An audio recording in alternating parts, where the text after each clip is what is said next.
안녕하세요. 투데이 공공 리포터 이지우입니다.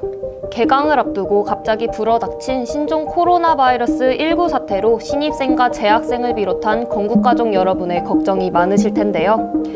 최근 집단 감염과 지역사회 감염 확산 등이 발생하고 코로나19 위기 경보가 심각 단계로 격상되는 등 상황이 악화되고 있습니다. 그래서 오늘은 이런 위기 상황에 적극 대처하고 교내 감염증 확산을 예방하기 위한 영상을 준비했습니다. 손 씻기, 마스크 착용, 기침 예절 이 세 가지는 잘 지키고 계시죠? 그러면 신종 코로나 바이러스 감염증 19에 대응하는 우리들의 올바른 자세, 건강과 안전을 위한 대응 조치를 구체적으로 알아볼까요? 우리 대학은 국가적 위기 상황을 극복하고 학내 감염증 확산을 예방하기 위해 비상대책본부를 운영하며 최선을 다하고 있습니다. 우선 이번 사태가 지역사회 감염 단계로 진입해 확진자가 급증함에 따라 2020학년도 1학기 개강을 추가 연기해 총 2주간 연기하기로 했습니다. 따라서 1학기 개강은 3월 2일에서 3월 16일로 변경되었습니다. 개강이 연기되면서 수강 정정 기간도 16일부터 20일까지로 미뤄지고 중간고사와 기말고사도 1주씩 연기됩니다. 1학기 종강은 6월 19일에서 1주 연기된 6월 26일로 변경되었습니다. 이번 학기는 총 15주 수업을 하게 되는데요. 개강을 하더라도 개강 후 2주차까지, 그러니까 3월 16일부터 3월 29일까지 온라인 수업만으로 강의를 진행한다고 합니다. 강의실에서는 오프라인 수업을 하지 않게 되는데요. 사실상 3월 한 달 동안은 코로나19 예방을 위해 학교로 모이지 않는다고 할 수 있습니다. 토론식 강의나 실험 실습, 실기 교과목 등 온라인 수업 진행이 어려운 강의 경우 3주차 이후에는 별도 보강이 진행될 예정입니다. 개강이 연기된 만큼 우리 재학생과 신입생들은 아쉽지만 가급적 개강 전까지 학교에 나오지 않고 모이는 것도 자제하는 것이 감염 예방과 안전에 좋을 것 같습니다. 사실상 지역사회 감염 확산 단계에 접어든 만큼 외부 방문객과 시민들의 학교 출입도 금지됩니다. 지역 주민과 시민들의 캠퍼스 산책도 당분간은 자제해 주시는 것이 좋을 것 같습니다. 교내 주요 건물의 출입구도 폐쇄되어 학생증과 신분증 없이는 건물 출입이 제한됩니다. 이미 상어기념도서관은 일반인의 도서관 출입을 전면 통제하고 있습니다. 지역사회 감염 확산이 우려되는 만큼 3월 16일 개강 전까지 다중이 모이는 교내 공간과 시설 출입도 제한할 예정입니다.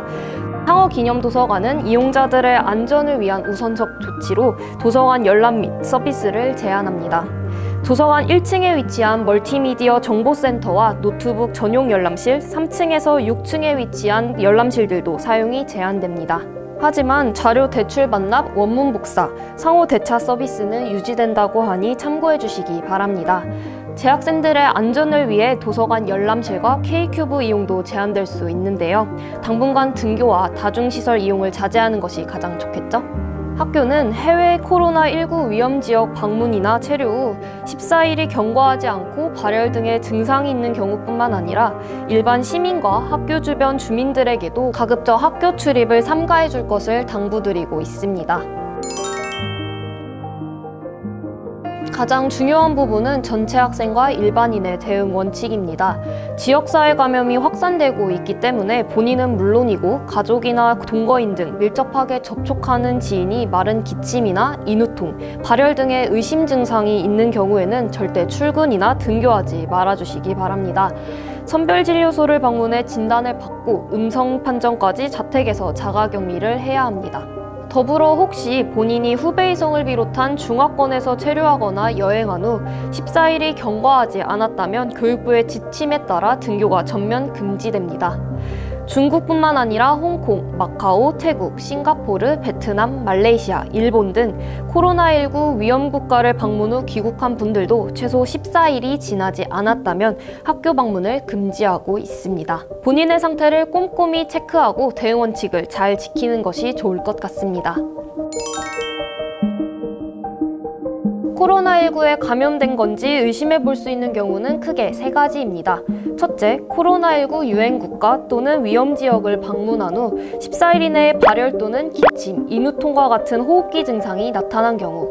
둘째, 확진 환자의 증상 발생 기간 중 그들과 밀접하게 접촉하여 발열, 호흡기 증상이 나타난 경우. 실제로 확진 환자 가족들의 추가 확진 판정 소식도 들려오고 있죠. 셋째, 의사의 소견에 따라 코로나19가 의심되는 경우가 있습니다. 방금 이야기한 것처럼 본인이 코로나19 감염이 의심된다면 가장 먼저 질병관리본부 국번 없이 1339 또는 광진구 보건소로 전화해야 합니다. 당연히 학교에도 연락을 취해야겠죠. 화면에 안내된 연락처로 연락하셔서 본인의 상황을 꼭 알리셔야 합니다. 코로나19 유행 국가에서 들어오는 외국인 유학생들도 마찬가지로 화면에 나오는 연락처로 연락하시면 됩니다. 중국인 유학생들의 경우 교육부 지침에 따라 입국대 공항에서 설치한 자가 검진 앱을 통해 본인의 증상 유무를 매일 체크해야 합니다. 이렇게 증상이 나타나거나 의심 환자와 접촉한 경우 꼭 선별진료소에서 검사를 받으시고 음성 판정이 나오기 전까지는 자가격리해야 합니다. 현재 건국대학교는 코로나19 확산을 예방하기 위해 대책본부를 설치하고 적극 대처하고 있습니다. 교내 소독, 위생물품 구비, 유학생 관리와 그에 따른 학사 운영 조정 등 학생들이 불편함 없이 안전하게 학업에 매진할 수 있도록 노력 중입니다. 제가 오늘 알려드린 대응 조치 꼭 기억하고 실천해주세요. 그리고 변경된 학사 일정도 홈페이지를 통해 수시로 확인해 주시기 바랍니다. 코로나 바이러스 감염증 19는 예방이 정말 중요합니다. 건국가족 여러분의 예방과 빠른 대응 조치로 건강한 학교 생활을 만들어가면 좋겠습니다.